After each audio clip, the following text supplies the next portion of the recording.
The second component of step one, preparing for your search, is to identify the characteristics of the company you want to buy.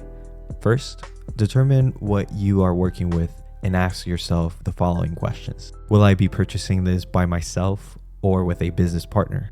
What's my target geographical region? What's my working capital? What industry am I targeting? Let's address this last question. This isn't a rigid decision you need to make at the very beginning of your search. After all, you may come across a great opportunity in an industry different from the one you initially considered.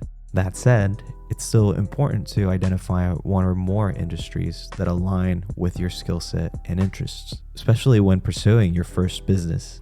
Imagine you find an insurance company at a reasonable price with enough cash flow to replace your full-time job. On paper, it looks great, but you have no experience in that industry. You're entering the venture solo, and you have little interest in developing the skills needed to navigate its steep learning curve. That's simply not a good fit.